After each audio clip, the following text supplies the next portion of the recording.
দ্বিতীয় তথা শেষ দফার ভোটের পর মানুষের মতামত বন্দী রয়েছে স্ট্রং রুমে। 4 মে পর্যন্ত স্ট্রং রুমগুলিতে কড়া নিরাপত্তায় ঘিরে রাখা হবে।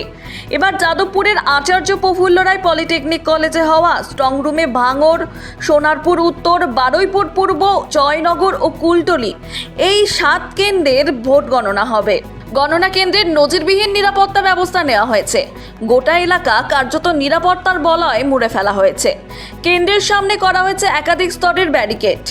রাস্তার মাঝ বরাবর বাঁশ ও টিন দিয়ে তৈরি করা হয়েছে উঁচু প্রাচীর, যাতে অনধিকার প্রবেশ আটকানো যায়। যদিও ইতিমধ্যে রাজ্যের বিভিন্ন প্রান্তে স্ট্রং রুমের নিরাপত্তা নিয়ে নানান অভিযোগ উঠেছে।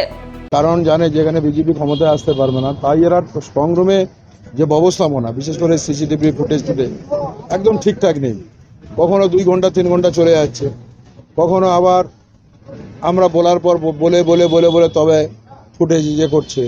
মানে একদম স্ট্রং রুমের যে ব্যবস্থাপনা, সবচেয়ে বড় জিনিস আমার বিধানসভা এখান থেকে প্রায় 75 কিলোমিটার দূর, সেখান থেকে স্ট্রং রুম করেছে যাদবপুর এপিসি, আগে ছিল মহকুমা বারুইপুর। এই যে নির্বাচন কমিশনের যে তুগলকি সিদ্ধান্ত, কিছুই না, শুধু মানুষকে হ্যারাসমেন্ট করা আর ভারতীয় জনতা পার্টিকে সাপোর্ট করা। তৃণমূল সুপ্রিমো মমতা বন্দ্যোপাধ্যায়ও দলের নেতাকর্মীদের নির্দেশ দিয়েছেন গণনার আগে পর্যন্ত স্ট্রং রুমগুলিতে কড়া নজরদারি রাখতে। সেই নির্দেশ পালনে সোনারপুর দক্ষিণের তৃণমূল প্রার্থী লাভলি মৈত্র এবং কর্মীরা পৌঁছে গিয়েছেন যাদবপুরের আচার্য প্রফুল্ল চন্দ্র রায় পলিটেকনিক কলেজে। লাভলি বলেন, নেত্রীর নির্দেশ পালন করতে এসেছি।